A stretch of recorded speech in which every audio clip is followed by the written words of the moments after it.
तो लगभग 12 परीक्षाएं हो रही हैं, पूरी तैयारियां हमारी हैं। इस बार हमने हमारी परीक्षाओं के अंदर एक कुछ नए नवाचार किए हैं, और सबसे बड़ा नवाचार वो जो किया है वो ये है कि अब हर परीक्षा के अंदर सीसीटीवी कवरेज होगा। इस बार इनफैक्ट इन परीक्षाओं के अंदर हर एक कमरे के अंदर भी सीसीटीवी लगा हुआ है। तो जो परीक्षार्थी परीक्षा दे रहे होंगे, जो इन्विजिलेटर्स वहाँ पर होंगे, उन सब की पूरी कार्यवाही कार्यकलाप हमको नज़र आते रहेंगे, रिकॉर्ड होते रहेंगे। परीक्षा केंद्र के एंट्रेंस पर सीसीटीवी लगा होगा। जो हम परीक्षा पेपर का जो बॉक्स खोलते हैं वो भी सीसीटीवी के सामने खुलेगा। पूरी वीडियोग्राफी होगी, हर एक अभ्यर्थी की बायोमेट्रिक्स, उसका फेस स्कैन होगा, प्रॉपर फ्रिस्किंग होगी मेटल डिटेक्टर से। तो यानी कि अभी ये सारी जो कार्रवाई होंगी, इससे हमारा पूरा प्रयास है कि किसी भी अभ्यर्थी के पास कोई ब्लूटूथ डिवाइस अंदर ना चली जाए, कोई भी डमी अभ्यर्थी परीक्षा में ना बैठ जाए।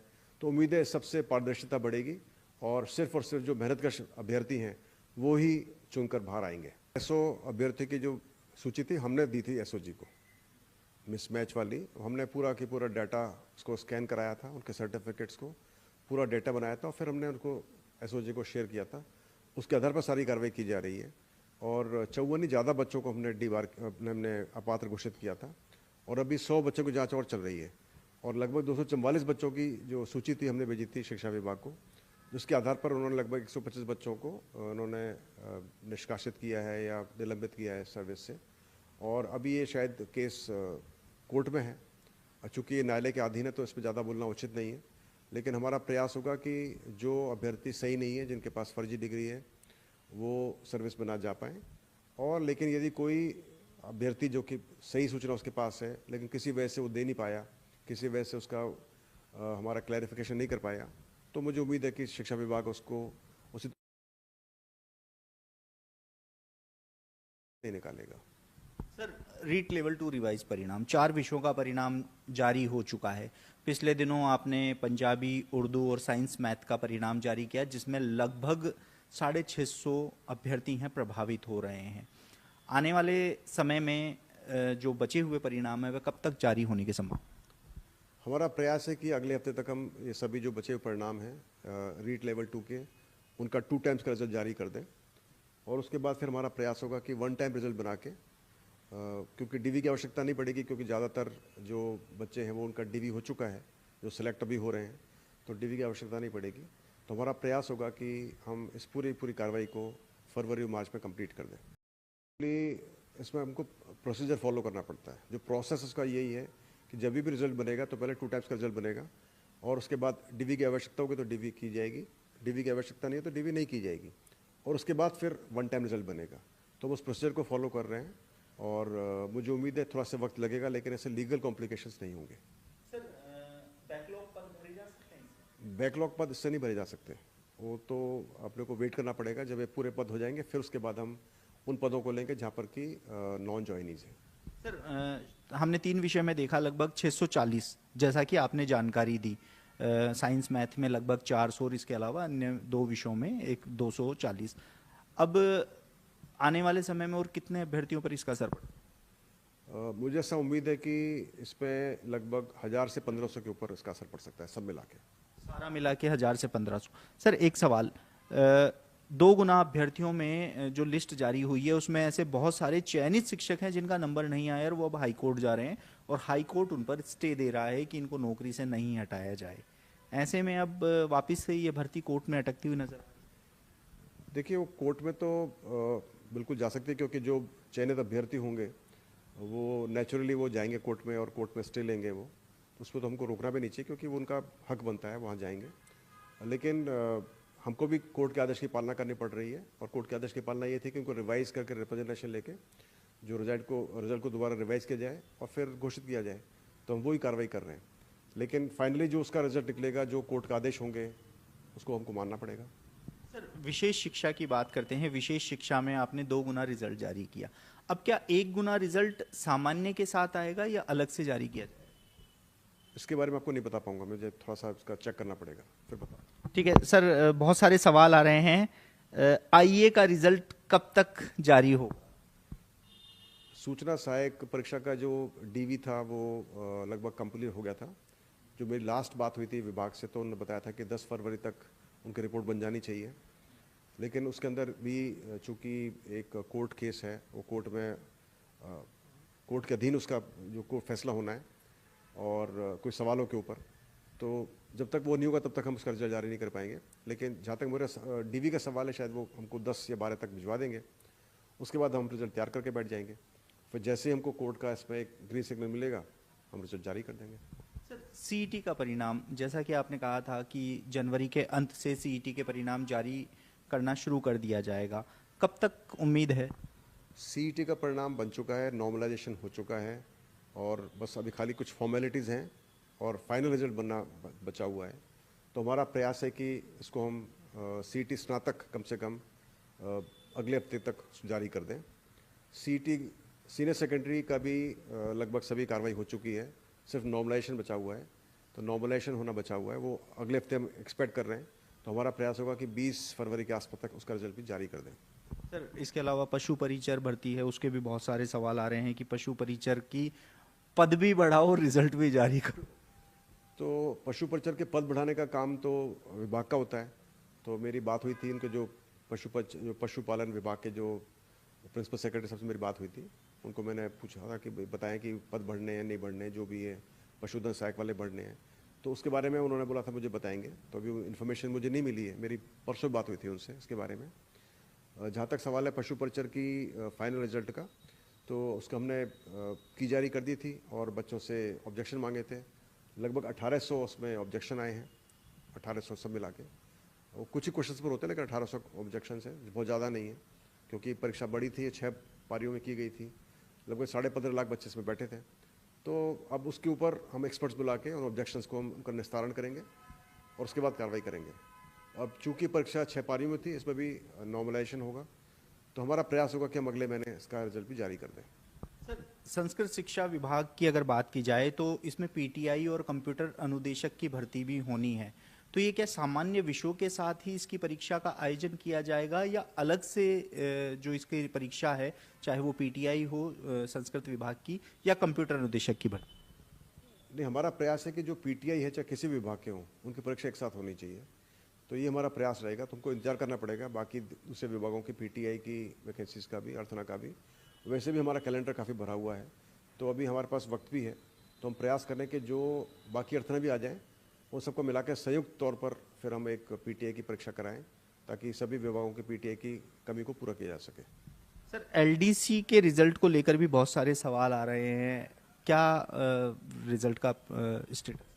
एलडीसी का रिजल्ट का ये स्टेटस है कि परीक्षा हो गई थी, उसके बाद में टाइपिंग टेस्ट हो गया था और टाइपिंग टेस्ट में कुछ अभ्यर्थियों को उन्होंने बताया कुछ परेशानियाँ महसूस की। उन्होंने अपनी एप्लीकेशन दी हुई है, कमेटी बनी हुई है और वो कमेटी इसकी जांच कर रही है। तो जैसे वो जांच पूरी हो जाएगी, उसके बाद हम जो भी कमेटी का निर्णय रहेगा उसके अनुरूप हम फिर कार्रवाई करेंगे और फिर हम प्रयास करेंगे कि जल्दी से उसका रिजल्ट भी बन जाए। तो कोशिश करते हैं कि अगले महीने में उसका रिजल्ट निकाल दें। सर एक चीज़ मैं आपसे ये जानना चाह रहा था, इस समय आप विभिन्न जिलों में जा रहे हैं और विभिन्न जिलों में आप सोशल मीडिया पर युवाओं से ये कहते हैं कि अगर कोई समस्या है तो मुझसे आके मिल सकते हैं, एक बहुत अच्छा स्टेप आपका है। कैसे इसके रुझान आपको मिल रहे हैं, क्या देखने को? तो एक्चुअली मेरा ये मन है कि मैं ज़्यादा से ज़्यादा बच्चों से मिलूं। तो जब भी परीक्षाएं होती हैं तो मैं प्रयास करता हूं कि हर एक परीक्षा के अंदर किसी न किसी स्कूल सेंटर पर जाऊं, जो परीक्षाएं जयपुर में हैं, और वहां पे मिलना हो जाता है मुझे काफ़ी सारे बच्चों से। और कई सारे जो अभ्यर्थी होते हैं बाहर दूसरे जिलों से आए होते हैं, उनसे मिलना हो जाता है। तो एक 1 to 1 जो संवाद होता है हमारा, जो बातचीत होती है, तो बच्चे अपनी जो पीड़ा है मुझसे शेयर करते हैं, अपनी परेशानियाँ मुझसे शेयर करते हैं, उससे हम कुछ फीडबैक मिलता है, पॉजिटिव नेगेटिव फीडबैक, और उसी के से हम इम्प्रूवमेंट करते हैं हमारे सिस्टम को। तो जो भी हमने नवाचार किए हैं, ये मेरे कोई खास मेरे दिमाग में नवाचार नहीं है। ज़्यादातर नवाचार जो बच्चों के सुझाए हुए हैं, अभ्यर्थियों के सुझाए हुए हैं, और सारा के सारा जो श्रेय उन्हीं बच्चों को जाता है। और इसी के चलते मैंने प्रयास किया कि मैं कभी कहीं जाऊँगा दूसरे जिलों के अंदर। जैसे मैं अभी अजमेर और कोटा में गया था, वहाँ पर जो मैंने कार्यशाला रखी थी, वहाँ पर जो वहाँ के जो जिला प्रशासन के जो कर्मी हैं, जो केंद्र अधीक्षक होते हैं, डिप्टी कोऑर्डिनेटर होते हैं, जो परीक्षाएं कराते हैं, उनसे मेरी पर्सनल मुलाकात थी और काफ़ी सारा हमने कार्यशाला रखी थी नवाचार के बारे में बताने के बारे में, और कई सारी चीज़ें हम नहीं कर रहे हैं उनके बारे में। तो उसी के चलते फिर मैंने प्रयास किया कि मैं बच्चों से मिलूं और मुझे बहुत अच्छा लगा।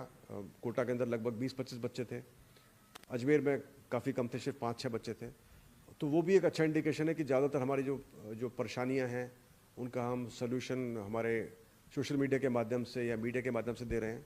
तो कई बार मुझे लगता नहीं कि उनको आवश्यकता है क्या कि मुझे मिले, पर फिर भी मिलने से अच्छा लगता है, एक फर्स्ट हैंड फीडबैक मिलता है जिस पर हम विचार कर सकते हैं और इम्प्रूवमेंट कर सकते हैं। तो मेरा ये प्रयास रहेगा कि आगे भी जब भी कि मैं जाऊँ किसी भी ज़िले के अंदर तो मैं हमेशा अनाउंस करूँगा और कोशिश करूँगा जितने ज़्यादा बच्चों से मिल सकूँ, उनसे मिलूँ और उनकी परेशानियों को समझूँ और कुछ ना कुछ प्रयास करूँ कि वो परेशानियाँ कम हो सकें। राजस्थान में 25 सालों के बाद चतुर्श्रेणी कर्मचारी भर्ती निकाली गई है। युवा हमसे लगातार संपर्क कर रहे हैं और एजुकेशन नगरी के माध्यम से हम उनकी आवाज़ भी उठा रहे हैं। युवाओं का अब आप पर भरोसा है कि सिलेबस जिसमें राजस्थान जीके का वेटेज काफ़ी कम है, अगर आप प्रयास करेंगे तो ये वेटेज बढ़ सकता है, क्योंकि ये 10वीं स्तर की परीक्षा है और राजस्थान के युवाओं को फ़ायदा हो। राजस्थान जीके का वेटेज अगर बढ़ेगा तो ऐसे में राजस्थान के युवाओं को फ़ायदा होगा।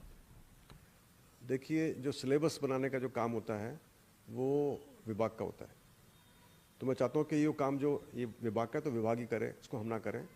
और जो ये सारे जो फीडबैक है वाला इशू है वो हम विभाग को दे देते हैं, लेकिन बेहतर होगा कि जो भी अभ्यर्थी समझते हैं इसको या जो भी नेतागण समझते हैं कि ये वेटेज कम है जीके राजस्थान जीके का, तो वो विभाग को बता सकते हैं, जो उसका जिम्मेवार विभाग है।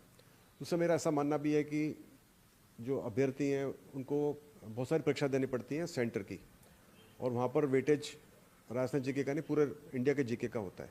तो अच्छा लगा कि वो इतना ज़्यादा इसमें दिमाग ना लगाएं और प्रयास करें कि वो सभी जीके को पढ़ें।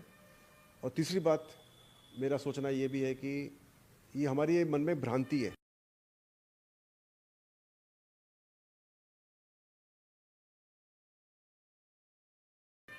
युवाओं के मन में भी भ्रांति है और हम सबके मन में भ्रांति है कि जीके तो बाहर के बच्चे नहीं आएंगे, जीके का वेटेज घटेगा तो बाहर के बच्चे आएंगे। तो मैं आंकड़े देख रहा था पिछले कई सालों के, और मैंने ऐसा महसूस किया कि बाहर के बच्चे 1 या 2% ही हमारे सर्विस में आते हैं, ज़्यादा नहीं आते। सिर्फ एक पुस्तकालय लाइब्रेरियन की जो भर्ती थी उसमें शायद मेरे ख्याल से 14% बच्चे आए थे, जो कि पोस्ट को क्रिएट को लेकर आप लगातार प्रयास कर रहे थे, क्या वो प्रयास अभी भी जारी हैं? क्योंकि अब आपने एक मोटा मोटा आंकड़ा बता दिया कि लगभग 1000 से 1100 चयनित शिक्षकों पर इसका असर पड़ेगा। बिल्कुल प्रयास जारी हैं। मेरा मानना है कि प्रयास करने चाहिए इस मामले में, क्योंकि जो चयनित अभ्यर्थी हैं उनका नुकसान हो रहा है और वो काफ़ी सेटल भी हो चुके हैं अपनी सर्विस के अंदर। तो सरकार का नुकसान भी होता है, जो आदमी ऑलरेडी ट्रेन हो चुका है, जो पढ़ा रहा है सिखा रहा है, तो एक सरकार का लॉस भी होता है। तो यदि संभव हो सके तो सरकार को उसको एक्सेप्ट कर लेना चाहिए। तो प्रयास मेरे जारी हैं, प्रयास आगे करता रहूँगा मैं, बाकी आगे देखते हैं क्या होता है। सर, एक इसमें टेक्निकल भी चीज है। हमने अधिवक्ताओं से बात करी तो अधिवक्ताओं का ये कहना था कि सुप्रीम कोर्ट का एक आदेश है कि यदि कोई 1 साल तक नौकरी कर ले तो उसके बाद उसको हटाया नहीं जा सकता। तो ये अब कहीं ना कहीं सरकार को शैडो पोस्ट ही एक इसका रास्ता बचा है अंतिम इस भर्ती को और कानूनी प्रक्रियाओं से बचाने की। अब देखिए, मुझे इसका ज़्यादा कानूनी दाव पेच का पता नहीं है कि वास्तव में ऐसा सुप्रीम कोर्ट का ऑर्डर है क्या। यदि होगा तो बहुत अच्छी बात होगी, फिर तो सभी को नौकरी बच जानी चाहिए, और ऐसा नहीं होगा तो फिर और कोई तरीका इसका निकालना पड़ेगा ताकि जो चयनित अभ्यर्थी हैं उनको कुछ रिलीफ मिले। तो मेरा भी प्रयास रहेगा, मैं पूरा प्रयास करूंगा और भी दोबारा कि कुछ ना कुछ इनको रिलीफ मिले। सर, रीट लेवल 1 के रिजल्ट को लेकर भी लगातार सवाल आ रहे हैं कि ये सवाल आप सर से पूछिए। उनका रीट लेवल 1 के अंदर एक्चुअली रिजल्ट हम निकाल चुके हैं, मतलब बहुत बड़ा रिजल्ट निकाल चुके हैं। कुछ 100 अभ्यर्थी, 300-400 अभ्यर्थी बचे हुए हैं, उसमें से भी लगभग मेरे से जो याद है मुझे 125-150 अभ्यर्थी हैं, वो सीट्स अवेलेबल ही नहीं है, मतलब वो अभ्यर्थी एलिजिबल अभ्यर्थी अवेलेबल नहीं है, खासकर जो हमारे शहरी इलाके के हैं या दूसरे इलाकों के बच्चे हैं। जो बाकी बची हुई सीट्स है उसके अंदर जो मुझे याद है वो है कि काफ़ी सारे अभ्यर्थी पीएच कैटेगरी के थे, जिनको कि विभाग ने अपात्र घोषित कर दिया पीएच कैटेगरी में, लेकिन उनको बोला कि अन्यथा वो पात्र हैं। तो उन अभ्यर्थियों की जगह पर हमको दूसरे पीएच कैटेगरी के बच्चे लेने हैं, तो वो हम लेंगे। लेकिन अभी हमारा प्रयास चल रहा है कि हमको पता करना है कि वो अभ्यर्थी जो कि पहले पीएच कैटेगरी में सही पीएच थे, अचानक पीएच कैटेगरी से बाहर कैसे हो गए। इसके लिए हमने स्वास्थ्य विभाग से बात भी की है, उनको लेटर भी लिख रहे हैं, और हम प्रयास करें जानने का कि ऐसा कैसे हुआ। और हमारी कोशिश होगी कि जो बच्चे पीएच कैटेगरी का सर्टिफिकेट ले लेते हैं कैसे भी करके, वो आगे ना हो, तो उस पर हम एक्शन लेंगे। उन लोगों के खिलाफ जिन्होंने पीएच कैटेगरी का सर्टिफिकेट दिया है और जिन्होंने पीएच कैटेगरी का सर्टिफिकेट लिया है, तो थोड़ा सा उसमें उसकी वजह से थोड़ा डिले हो रहा है, लेकिन हमारा प्रयास होगा कि जितना जल्दी हो सके उसको भी हम निस्तारण करें। सर बहुत सारे सवाल आ रहे हैं कि रीट लेवल 2 का जो रिवाइज परिणाम जारी हो रहा है, इसमें क्या स्कोर कार्ड जारी किया जाएगा? मैं बता नहीं पाऊंगा, मुझे चेक करना पड़ेगा। यदि होता होगा तो पक्का करेंगे, क्यों नहीं करेंगे, करना ही पड़ेगा। ठीक है सर। परीक्षार्थियों को क्या मैसेज है, क्योंकि आप रेगुलर सोशल मीडिया पर एक्टिव रहते हैं, परीक्षार्थियों को उनके हर सवालों का जवाब देते हैं, साथ ही उनको फर्जीवाड़े, डमी, पेपर लीक, इनसे बचने की हमेशा राय देते रहते हैं। एजुकेशन नगरी के माध्यम से उनको क्या मैसेज है? मेरा सबसे पहला मैसेज तो सभी युवाओं को ये है कि एक जिम्मेवार नागरिक बने, और यदि आपको लगता है कि आपको परीक्षा देनी है तभी आप फॉर्म भरें, अन्यथा फॉर्म ना भरें। आपने देखा अभी आरएएस प्रीलिम परीक्षा हुई थी, सिर्फ 55% उपस्थिति थी, 45% बच्चे नहीं आए। ये एक बहुत दुखद है, ये हादसा है, दुखद चीज़ है कि इतना सरकार पैसा खर्च करती है, इतना सारे एफर्ट करती है, इतने सारे टीचर्स को लगाती है और फिर बच्चे नहीं आते। तो ये सिर्फ पैसे वाली बात नहीं है, सरकारी खजाने वाली बात नहीं है, बल्कि बात इस बात की है कि जितना ज़्यादा हम इंतजाम करेंगे, जितने ज़्यादा परीक्षाओं केंद्रों में परीक्षा होगी, उतना ज़्यादा पेपर लीक का खतरा बढ़ जाता है, उतना ज़्यादा नकल होने का खतरा बढ़ जाता है। उतने सारे टीचर्स जगह जगह लगाने पड़ते हैं, जो कि यदि वहाँ नहीं लगाते तो बच्चों को पढ़ाते होते। तो यानी सब हमको ध्यान रखना चाहिए। तो सबसे पहला मेरा मैसेज यही है कि कृपा करके आप तभी फॉर्म भरें जब आपको वो परीक्षा देनी हो, गंभीरतापूर्वक तैयारी करके आप परीक्षा दें। दूसरा है, आप खुद मेहनत करें, कोचिंग करें, कोई दिक्कत नहीं है, पासबुक पढ़ें, कोई दिक्कत नहीं है, लेकिन अपना दिमाग, अपना विवेक भी इस्तेमाल करें। हर किसी दूसरे कहने पे ना जाएं, सोशल मीडिया से थोड़ा बचें, अफवाहों से बचें, दलालों से बचें, फर्जी डिग्रियों, फर्जी यूनिवर्सिटी से बचें, और सिर्फ जो वेल नोन इंस्टीट्यूशंस हैं, संस्थाएं हैं, वहाँ से अपनी आप पढ़ाई करें। और जहाँ पर भी आपको बिना अटेंडेंस के, बिना किसी मेहनत के, बिना किसी परेशानी के आपको डिग्री मिल रही है, तो समझ लें कि वो डिग्री फर्जी है और आपको वो आगे जाके कहीं पर आपका भट्टा बैठाएगी, आपको कहीं दुविधा में डालेगी। तो आप खुद अपनी मेहनत से, अपनी तैयारी से परीक्षा पास करें। और मेरा थर्ड और लास्ट मैसेज ये है कि परीक्षा पास होने का ये थोड़ी टेक्निक होती है। तो जब भी मैं पढ़ाई करता था तो मैं सिर्फ नोट्स बनाना ही नहीं छोड़ता था, बल्कि मैं क्वेश्चन आंसर टेक्निक पर मैं बिलीव करता था, और हर एक नोट से मैं पहले क्वेश्चन बनाता था और फिर उस क्वेश्चन को मैं सॉल्व करता था। तो क्वेश्चन आंसर टेक्निक जो होती है बहुत अच्छी टेक्निक होती है, उसका आप इस्तेमाल करें और प्रयास करें कि जो क्वेश्चन आंसर आप बनाएं वो जम्बल्ड फॉर्म में बनाएं। कभी कोई क्वेश्चन इतिहास का, कभी कोई क्वेश्चन ज्योग्राफी का, कभी कोई क्वेश्चन इंग्लिश का, कभी कोई क्वेश्चन हिंदी का। यदि आप इस तरह से प्रैक्टिस करेंगे तो आपको परीक्षा जो अटेम्प्ट करेंगे उसमें कोई दुविधा नहीं होगी, परेशानी नहीं होगी, और आपके अच्छे मार्क्स आएंगे। I wish you all the very best. आपने ये बात कही कि आवेदन कर देते हैं, बैठने नहीं आते। हमने पिछले जो लगभग 2 दर्जन भर्तियों का डाटा निकाला, आंकड़े बहुत डराने वाले हैं। 50% तक भी रेशो नहीं जा रहा है। एवरेज बात की जाए तो 38 पॉइंट कुछ अटेंडेंस आ रही है। संसाधनों का दुरुपयोग, पैसे बहुत ज़्यादा खर्च होना, कहीं ना कहीं निशुल्क आवेदन इसकी सबसे बड़ी वजह है, क्योंकि पैसा लगता नहीं है, आवेदन कर दो, 50 रुपये ई मित्र पे जाके फॉर्म भर। हाँ, निःशुल्क आवेदन भी इसका एक बहुत बड़ा कारण हो सकता है, जिसकी वजह से अभ्यर्थियों को लगता है चलो फॉर्म तो भर दो, मान लो टाइम मिल गया, मन हो गया तो पढ़ लेंगे, या कोई तरीका बैठ गया, कोई सेटिंग बैठ गया तो कर लेंगे। तो मुझे लगता है कि शायद उसका भी एक बहुत बड़ा इसमें कारण है। दूसरा कारण, सबसे मुख्य कारण जो मुझे लगता है वो है हमारी जिम्मेवारी वाला। हम सबको जिम्मेवार नागरिक बनना चाहिए। हम सबको सोचना चाहिए कि हमारी वजह से बच्चों का स्कूल मिस नहीं हो। जितने कम सेंटर पर परीक्षा होगी उतने कम सेंटर्स पर टीचर्स आएंगे और उतने ही बाकी स्कूल जो होंगे वहाँ पर पढ़ाई होती रहेगी। तो हम इस बात को सोच लें कि भाई हमारी वजह से हमारे बच्चों की पढ़ाई में हर्जाना ना हो। सिर्फ इसी बात को सोच के हम फॉर्म तभी भरें जो हमको लगे कि हम सीरियस हैं। सर, एक आपने सर्दियों के ड्रेस कोड को लेके एक रियायत दी थी, लेकिन अब वो कहीं ना कहीं थोड़ी सी समस्या बनती जा रही है। मेटल की चीज़ें बहुत ज़्यादा दुविधा उत्पन्न कर रही है। आपने एक सजेशन दिया था कुर्ता पजामा, वो बहुत ज़्यादा ट्रोल भी हो गया था। आपके सोशल मीडिया पर भी बहुत ज़्यादा जो नेगेटिव कमेंट्स थे वो आए थे। उसको लेकर किस तरीके से आप बताना चाहेंगे कि समस्या ना हो, इसलिए परीक्षार्थी की भी समस्या ना हो और बोर्ड को भी ना हो? देखिए, हम जो भी कुछ बदलाव लाते हैं ड्रेस कोड में या सिस्टम के अंदर या प्रोसेस में, वो सब फीडबैक के आधार पर होता है।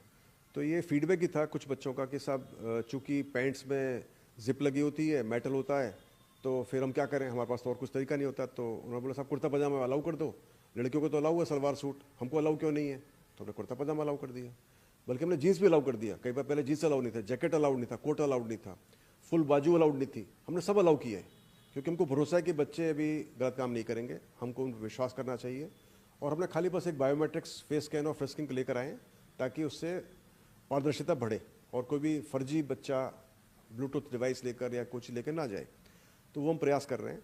अब यदि कोई इतना सब कुछ देने के बाद भी बच्चे फिर भी मेटल वाले जीन्स पहन कर आएँ, बटन वाले पहन कर आएँ, तो आप सोचिए हम कैसे हमारे मेटल डिटेक्टर को यूज़ कर पाएंगे। हमारी जो दुविधा ये है कि जब हम हमारे मेटल डिटेक्टर को यूज़ कर रहे हैं उस समय उसका जो बीप बजता है वो तभी बजना चाहिए वहाँ पर कोई ब्लूटूथ डिवाइस हो या मोबाइल हो। यदि उसने मेटलिक वाले बटन जिप पहन रखी है तो वो हमारा मेटल डिटेक्टर बिल्कुल बेकार है। इसलिए हमने रिक्वेस्ट किया कि वो पहन कर ना आए, ताकि हमारा जो सिस्टम ने बनाया है, नया प्रोसेस बनाया है जांच करने का, उसमें दिक्कत ना आए। सर मेरा अंतिम सवाल, आने वाले टाइम में बहुत सारी परीक्षाएं कर्मचारी चयन बोर्ड करवाने जा रहा है, परीक्षाओं को पारदर्शी हों, स्वच्छ हों, इसको लेकर क्या कदम उठाए जा? परीक्षाएं पारदर्शी हों, स्वच्छ हों, इसको लेकर ही हमने सारे कदम उठाए हैं। जैसे हमने अभी प्रयास किया है कि हम परीक्षा केंद्रों के ऊपर बायोमेट्रिक्स करें, फेस स्कैन करें, फ्रिस्किंग, मेटल डिटेक्शन करें।